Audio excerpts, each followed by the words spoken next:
Bueno,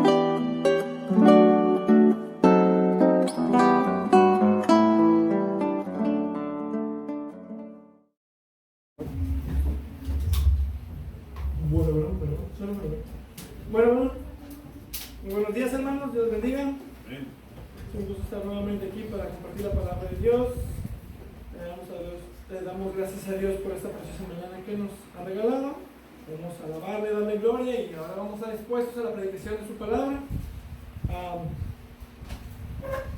Vamos a abrir nuestras Biblias en la carta a Filemón, la epístola del apóstol Pablo a Filemón. Está entre Tito y Hebreos. Si están en Hebreos se pasaron, y si están en Tito les falta un poquito más.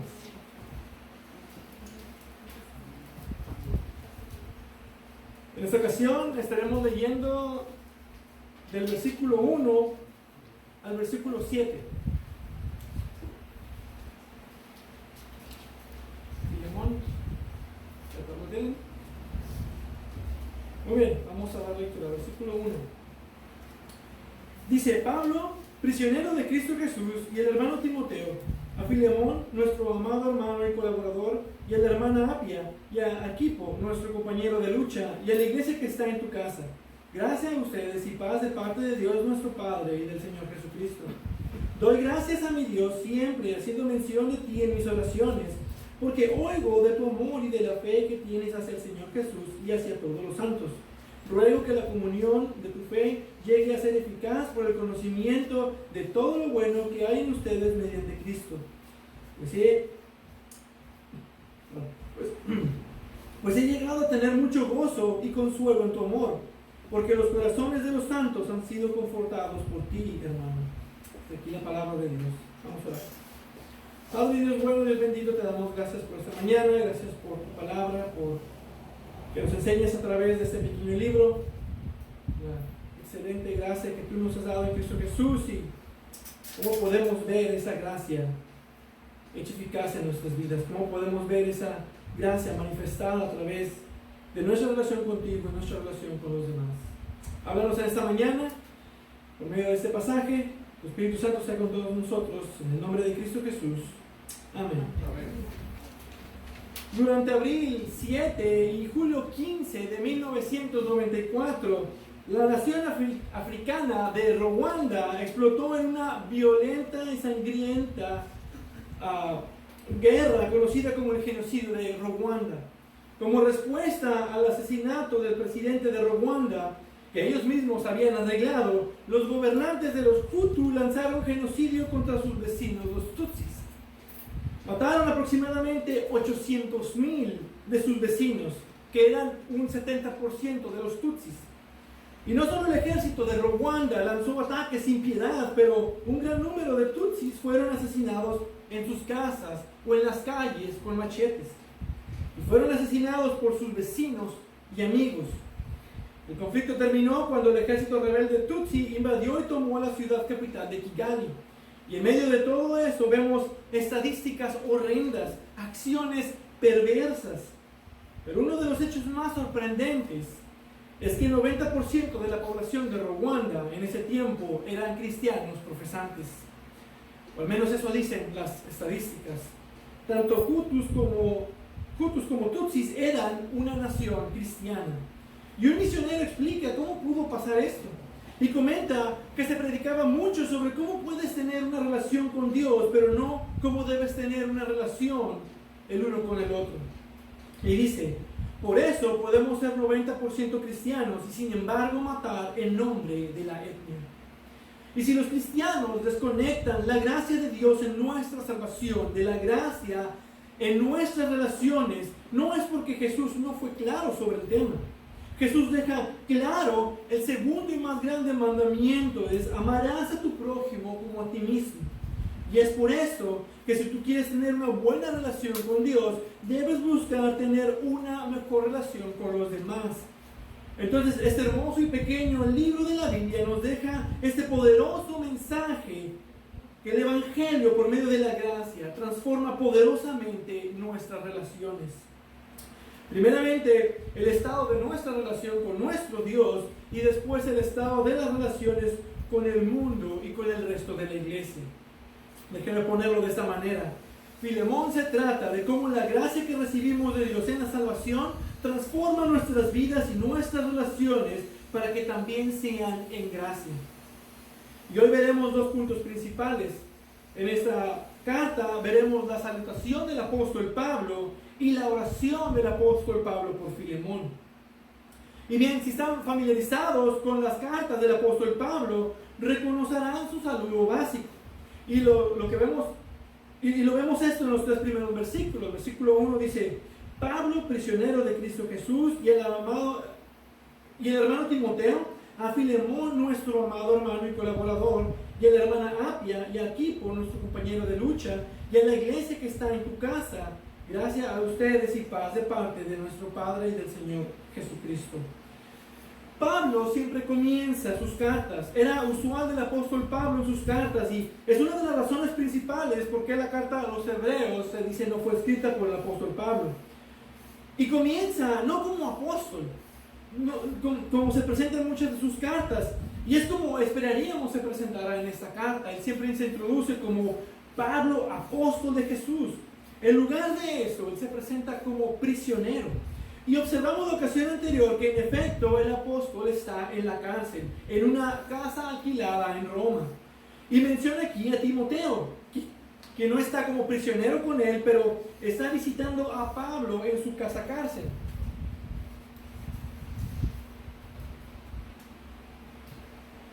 Sin embargo, quien escribe la carta personalmente es Pablo, como nos lo dice el versículo 19. Y dice, prisionero de Cristo Jesús.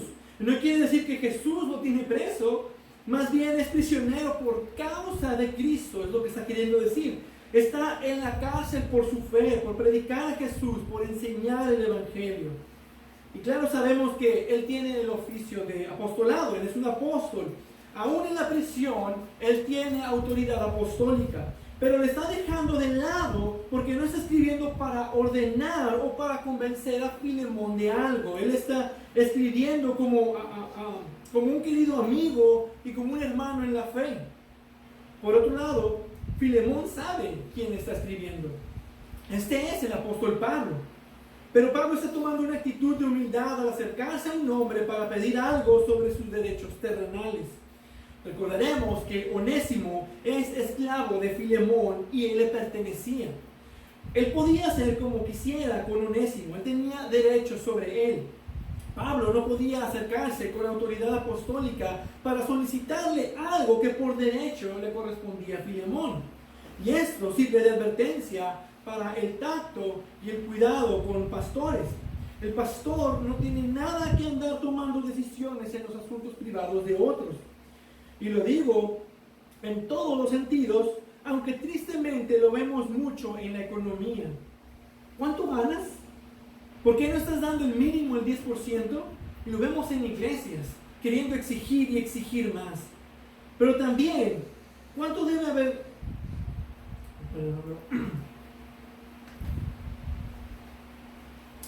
Pero también, cuando debe haber conversaciones que requieren de tacto, de gentileza. Y eso es lo que está mostrándonos Pablo aquí. Tratando el asunto con un cierto tacto, con cuidado.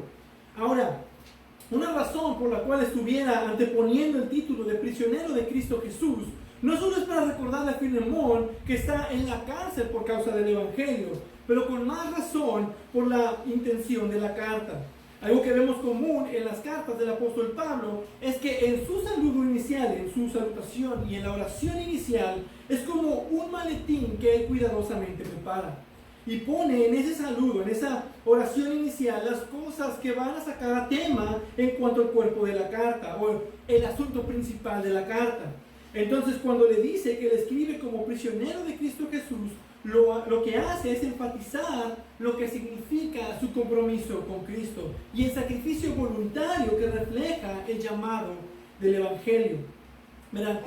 Pablo era prisionero del emperador romano y muy probablemente era Nerón o alguien antes de él.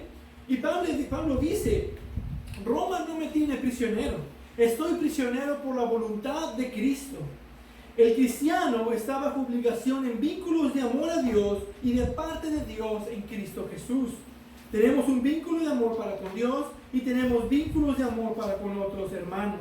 Y por esta razón se presenta como prisionero, para mostrar el alto costo y el sacrificio voluntario de seguir a Cristo, aún incluso en los vínculos que tenemos con otras personas. Aún en nuestros vínculos familiares o fraternales en la iglesia, Cristo es primero. Y bueno, la carta está dirigida a este hermano en la fe, Filemón.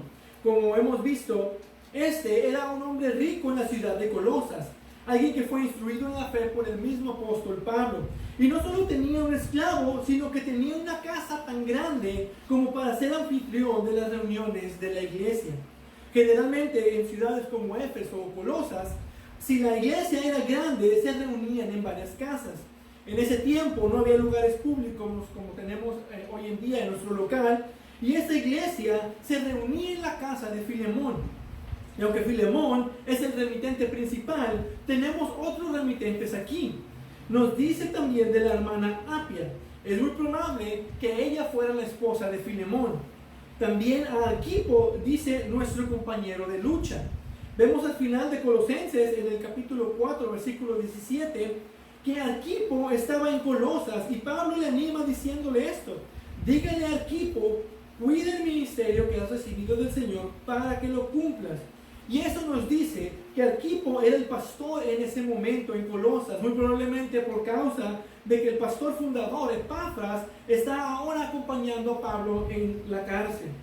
Probablemente estaba ahí para hablar los asuntos de los cuales después el apóstol escribe a la carta a los colosenses, la cual estudiamos la ocasión anterior, fueron enviadas al mismo tiempo con la carta de Filemón.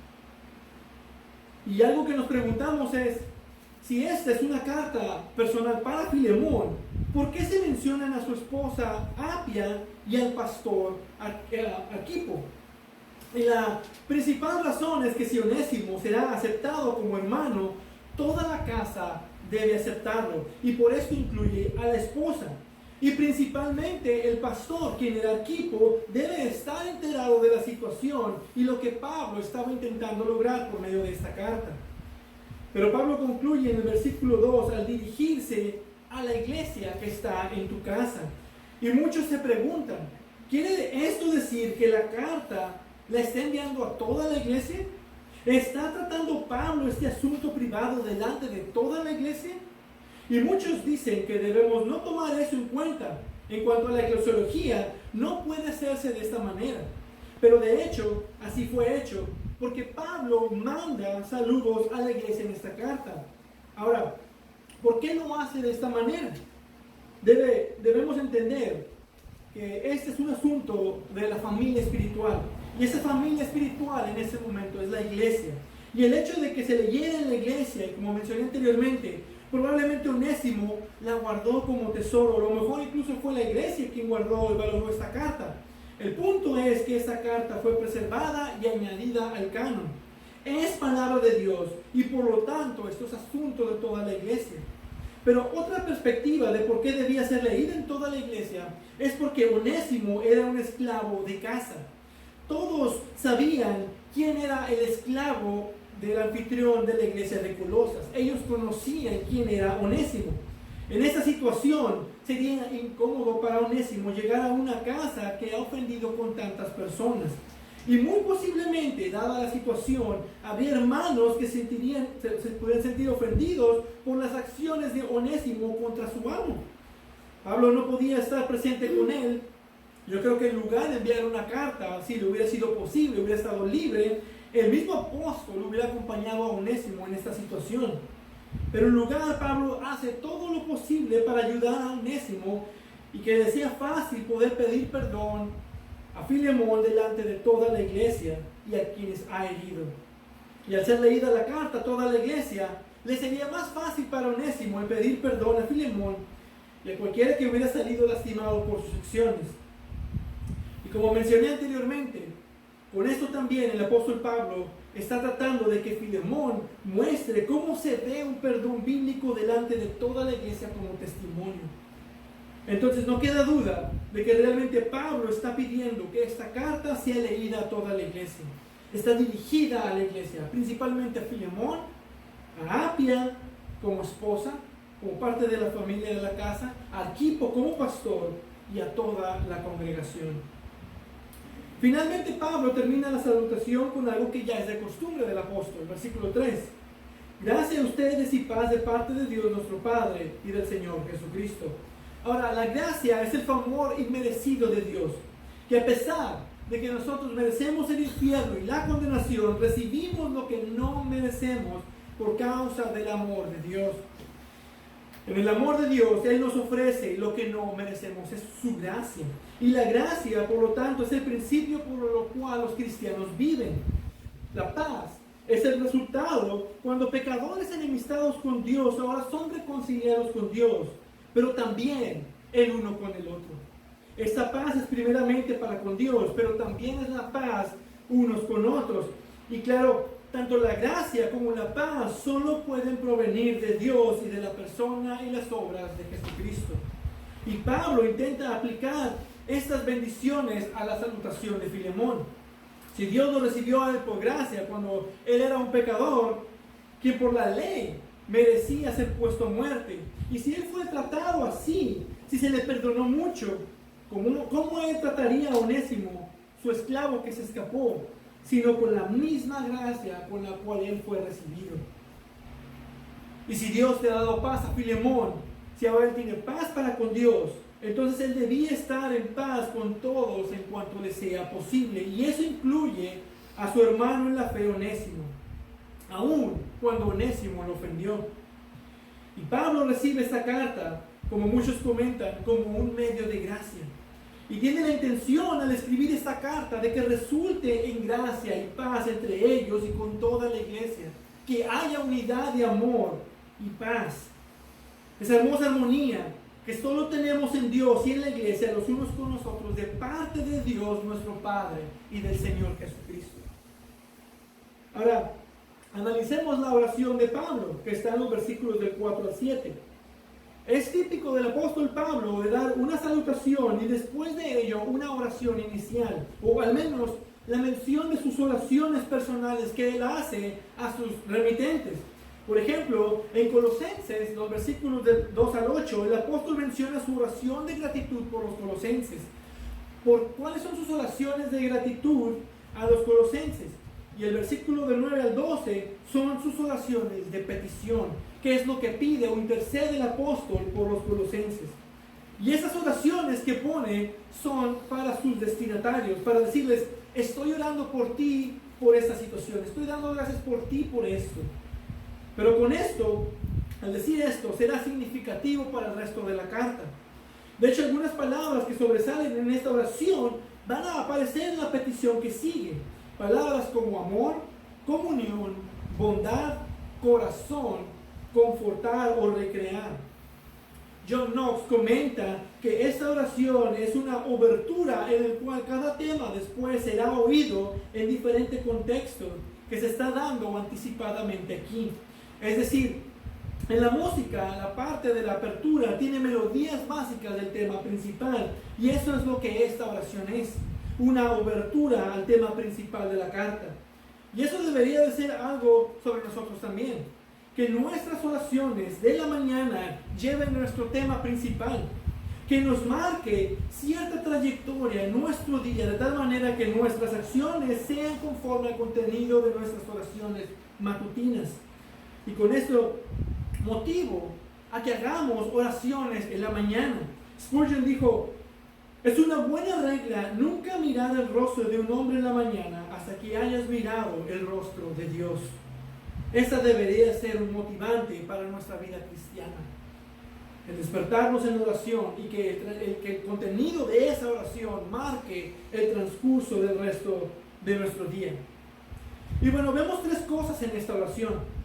Lo primero es que Pablo da gracias en sus oraciones por la fe y el amor de Filemón, versículo 4. Doy gracias a mi Dios siempre, haciendo mención de ti en mis oraciones, porque oigo de tu amor y de la fe que tienes hacia el Señor Jesús y hacia todos los santos.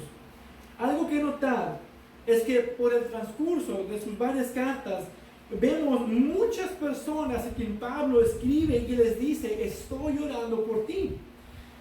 Me acuerdo de ti en mis oraciones, 2 de Timoteo 1:3, de cómo sin cesar hago mención de vosotros siempre en mis oraciones, Romanos 1:9-10, orando siempre por vosotros, Colosenses 1:3, congregaciones enteras, mucha gente que mencionar. Y la pregunta es: ¿realmente estaba orando por todos?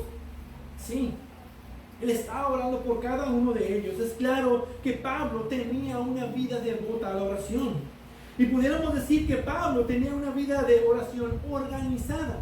No solo sabía por qué orar, pero lo hacía de una forma ordenada y estructurada. A lo mejor con una carta en mano con las peticiones, y nuestras oraciones fueran más efectivas si nosotros también fuéramos más organizados. Como hacer una lista de peticiones. De hecho, si han visto la película de Cuarto de Guerra, ahí dan una muy buena estrategia de oración. Y por eso creo, Pablo debió llevar una bitácora de oraciones, un cuadernillo de todos los nombres y de todas las peticiones de todas las personas que conocía. Y él podía decirles con confianza: estoy orando por ti.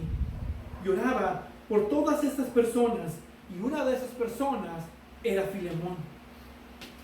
Y ora en gratitud por su fe y su amor. Dice: porque oigo de tu amor y de la fe que tienes hacia el Señor Jesús y hacia todos los santos. Entonces Filemón tenía una fe y un amor admirable por Cristo, pero también un amor admirable para con todos los santos. Ahora, esta acción de gracias proveerá la perspectiva de Pablo en la situación de Filemón. En esta carta, él no está dando o mandando ninguna acción. Él no está diciendo las cosas se tienen que hacer de esta manera. Pero lo que hace es mencionar que está orando, que lo que haga será el resultado de esa fe y ese amor que están en Cristo Jesús, del que tanto ha oído hablar de él. Pablo no está en la situación de Filemón. Él no puede entender, él no puede hacer la decisión por él. En lugar de eso, ofrece una perspectiva bíblica. Y nosotros deberíamos aprender esto cuando damos consejería. No deberíamos intentar dar nuestras soluciones o tratar de ordenar qué otras personas deberían de hacer en sus diferentes situaciones, sino más bien ofrecer una perspectiva bíblica para que ellos puedan tomar la mejor decisión. Y eso es lo que Pablo está haciendo con Filemón. Él le dirá a Filemón que Onésimo ha sido convertido a Cristo. Hablará de su propio lazo de amor con Onésimo y le pedirá al lector que haga una decisión sobre este asunto, que esté basada en esa fe y ese amor que él tiene principalmente para el Señor Jesús y hacia con todos los santos. Y eso va de acuerdo con la enseñanza de toda la Escritura. En primer lugar, mi relación con Dios, y en segundo lugar, mi relación con mis hermanos.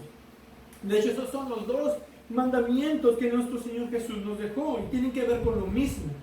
En mi vida personal está mi relación con Dios, mi fe y mi amor para con Cristo, y en cómo me relaciono principalmente con mis hermanos en Cristo, pero también con las demás personas.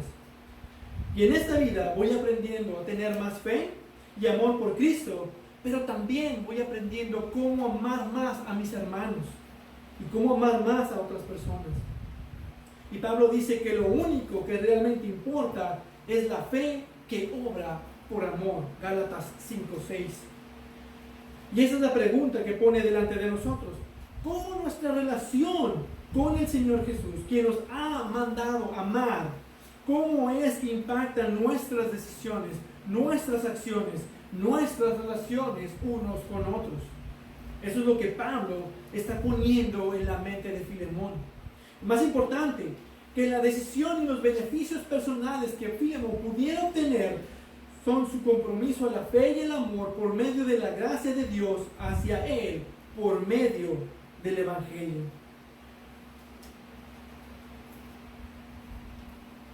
Entonces Pablo agradece a Dios por Filemón en una manera que moldea su pensamiento.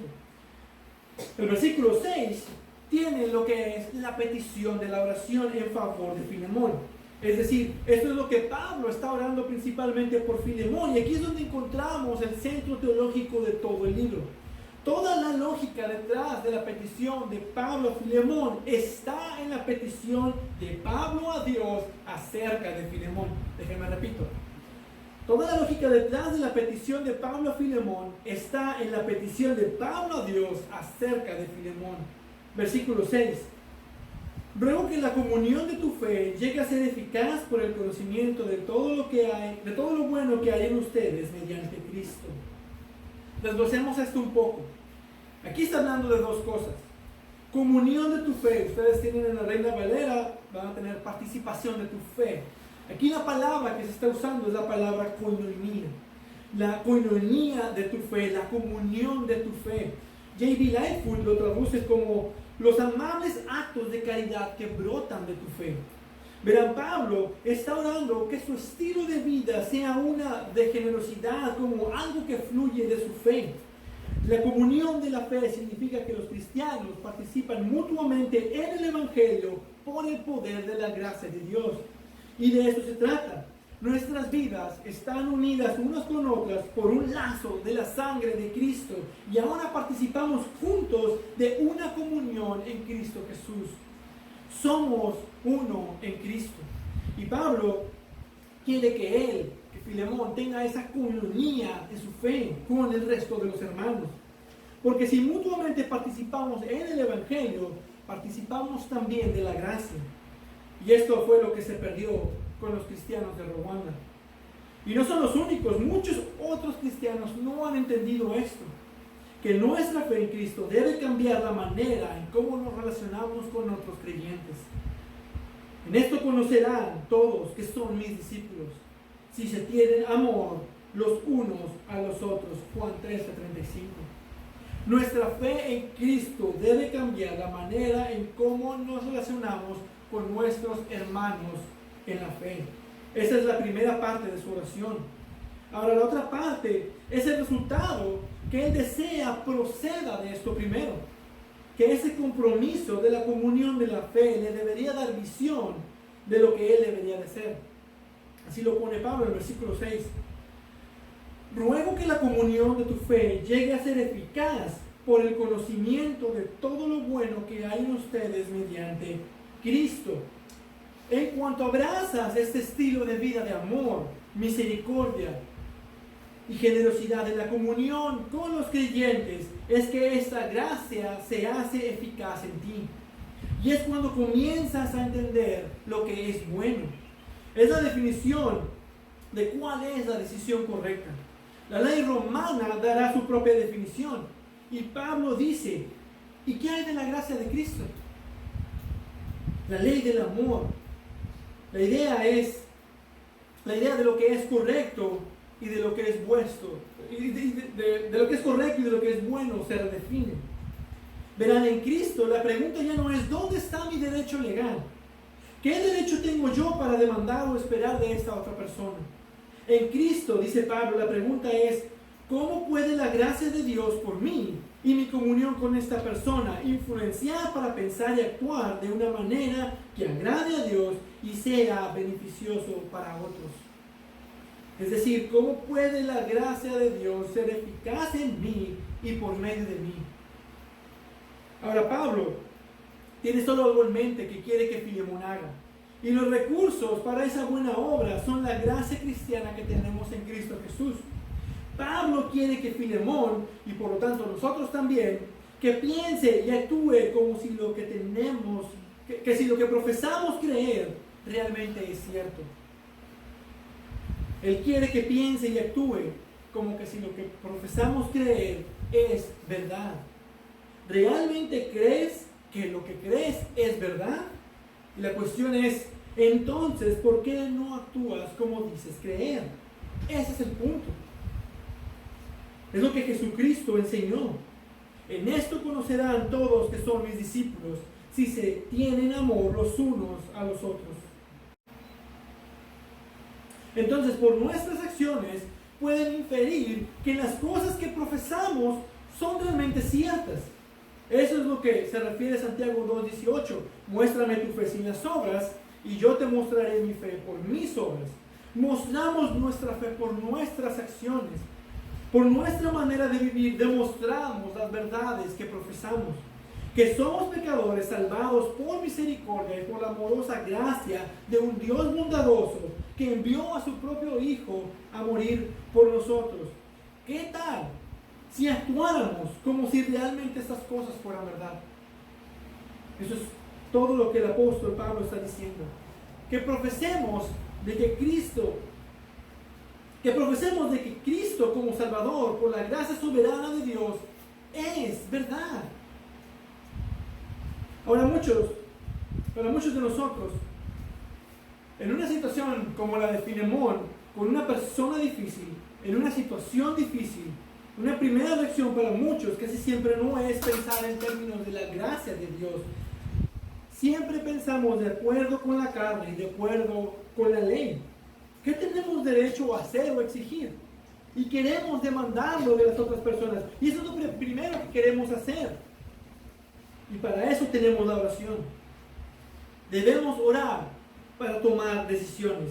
Yo creo que debería sonar una alerta fuerte en nuestra mente cuando pedimos misericordia para nosotros, pero pedimos justicia para otros. Señor, ten misericordia de mí, yo soy pecador. Pero júzgalos a ellos, dales lo que se merecen. Eso debe sonar algo incongruente en nuestras mentes. Por eso, si tienes algo en contra de alguien, a lo mejor incluso odio, la solución es ora por ellos. ¿Cómo puedo lidiar con esta enemistad que tengo? No lo soporto, me cae mal. Bueno, comienza a orar por esa persona. Una manera de comenzar a dejar de odiar a alguien es de orar por ellos.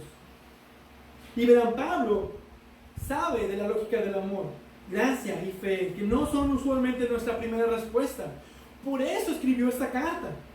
Y para esto el Espíritu Santo preservó esta carta. Cuando nos enfrentamos con problemas de relaciones y el fallar de otros o las desilusiones que otros nos provocan, lo que debemos hacer es pensar 2 veces.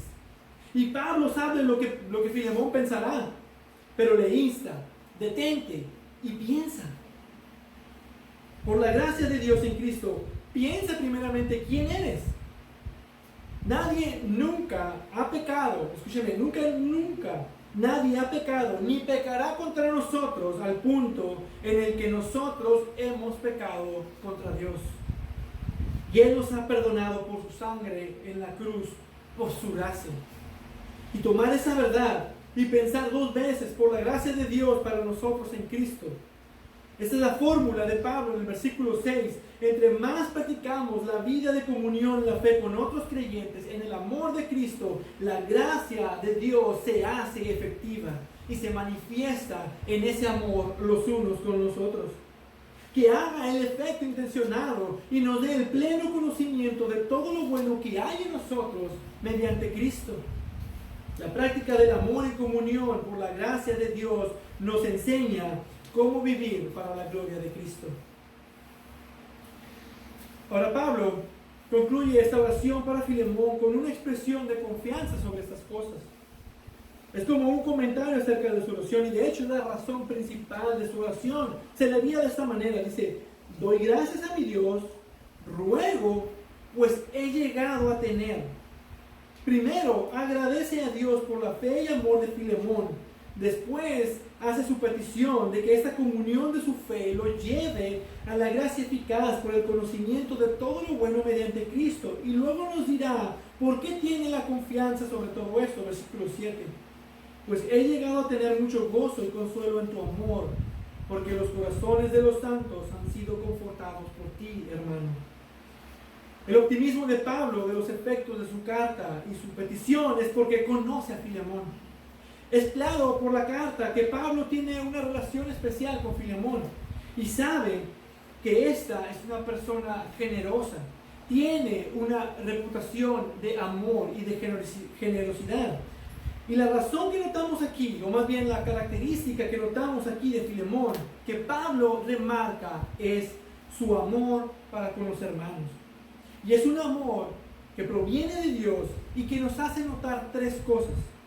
Primero, este amor cristiano es un amor que deja testimonio.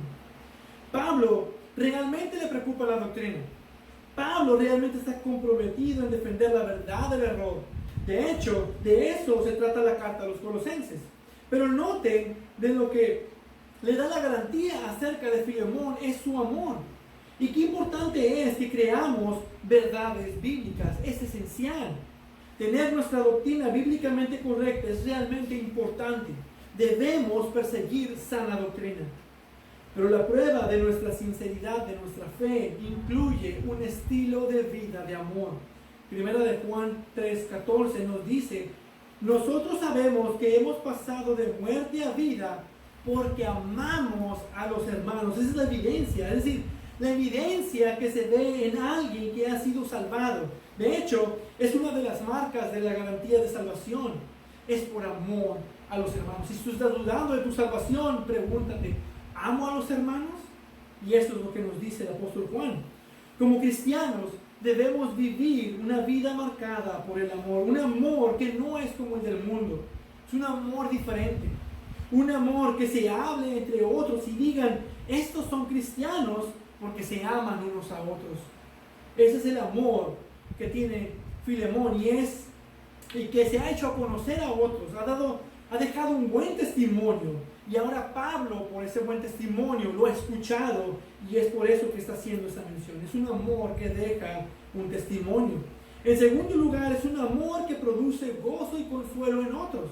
Versículo 7 dice: pues he llegado a tener mucho gozo y consuelo en tu amor. Su amor cristiano por otros ha producido gozo y consuelo en Pablo. Y Pablo le escribe a Filemón como alguien que realmente ha movido su propio ministerio. Para Pablo ha sido mucho gozo y consuelo por el amor que se ve en él, en Filemón. Y esto debe de ser verdad también en los pastores. Yo creo que como pastores siempre habrá alguien que podamos mencionar que ha sido de gran aliento en nuestro ministerio, por la forma en la que han creído en Cristo y por la forma en la que aplican la verdad en sus vidas. Y Pablo le dice a Filemón que él es esa persona para él. Tengo gran confianza en cómo vas a responder, Filemón. La palabra de Dios ha hecho una diferencia en ti. Filemón, tú has mostrado el amor de Cristo. Pablo lo mira como un verdadero hermano. Filemón era un hombre lleno de tierna compasión, amor y misericordia por los hermanos. Y esto es lo que mueve a Pablo a hacer esta petición tan audaz que le hará más adelante. Ese es el resultado de un testimonio, de un estilo de vida en amor en Cristo, el gozo y consuelo para otros hermanos. Que los hermanos se gocen y se consuelen en nuestro amor los unos para los otros. Y también, cuando ustedes se muestran ese amor el uno por el otro, así como Filemón a Pablo, así también ustedes consuelan y generan mucho gozo a su pastor. En tercer lugar, es un amor que conforta corazones. Pablo termina con esas palabras que son inspiración a lo que la gracia eficaz puede hacer en la vida de otros. Versículo 7. Porque los corazones de los santos han sido confortados por ti. Ahora, estos santos, sabemos, son los elegidos, son los santificados en Cristo Jesús, los llamados eficazmente, aquellos que han sido redimidos por la sangre de Jesús. Y qué maravillosa descripción se le dice a una persona con esto. Los corazones de los santos, de los elegidos, de los que Cristo ha redimido, los corazones de ellos han sido confortados por ti. La palabra confortados o recreados significa alguien que tiene un descanso de una ardua labor. Es el hacer que alguien cese de su movimiento o trabajo para que recupere las fuerzas. Darle un descanso a alguien, fortalecerlo. Pero también es animar y levantar a otros que están caídos. Esta es una de las formas del amor en acción a la cual nosotros debemos aspirar. Que los corazones de otros creyentes sean confortados por medio de nosotros. Filemón era un hermano que no solo abría las puertas de su casa a pesar de cualquier daño para sí mismo o de cualquier cambio en su estatus social. Él abría las puertas de su casa, pero también ayudaba al necesitado de fuerzas, al cansado y abatido de corazón. Era alguien que estaba atento a la necesidad del hermano y lo confortaba. Pero nosotros también deberíamos de vivir en un amor fraternal, de tal manera que los corazones de los hermanos sean confortados. ¿Dónde está aquí el desanimado? ¿Dónde está el cansado? ¿Dónde está el solitario o el ansioso? Hermano, voltea a tu izquierda, voltea a tu derecha, mira atrás y mira hacia enfrente. Allí hay oportunidad de mostrar el amor de Cristo por ti en otros. Y la mejor manera de ayudar a otros, de confortar sus corazones, es de ser un recordatorio vivo del amor de Dios para con nosotros en Cristo Jesús, por medio del amor sincero y no fingido. Entonces, la gracia de Dios en nuestras vidas se hace eficaz por el conocimiento de todo lo bueno, principalmente el amor los unos con los otros. Ahí es donde la gracia se hace eficaz. Es un amor que deja un testimonio, un amor que goza y consuela a otros y un amor que conforta los corazones. Y es por ese testimonio de amor que conforta, que produce gozo y consuelo, que Pablo está tan confiado sobre esta carta, que sabe que Filemón tomará la decisión correcta a la luz de la verdad del Evangelio. Eso nos dice que cuando no solo profesamos el mensaje del Evangelio de Jesús, pero también lo interiorizamos, esa verdad en nuestros corazones, nuestros pensamientos y acciones, será que comenzaremos a vivir de acuerdo a esa verdad en la gracia y en el amor de Cristo. Y por medio de eso nosotros seremos los bendecidos. Y ese es el punto con Filemón. Él será bendecido si considera estos asuntos en la luz de la gracia de Dios. O por así decirlo, él será más bendecido si hace la gracia eficaz en su vida y en sus decisiones. ¿Y qué significará para nosotros si vivimos la comunión de la fe como para crecer en el conocimiento de todo lo bueno mediante Cristo? William Barclay lo comenta de esta manera y termino con esto. Significa que aprenderemos de Cristo al dar a otros. Significa que vaciarnos a nosotros mismos es llenarnos de Cristo. Significa que ser de mano abierta en generosidad encontraremos la manera más segura para aprender más y más de las riquezas de Dios en Cristo Jesús. Amén. Padre Dios bendito, gracias te damos por este amor sincero y no fingido que tenemos de parte de Cristo. Porque todo amor, toda buena obra proviene de ti.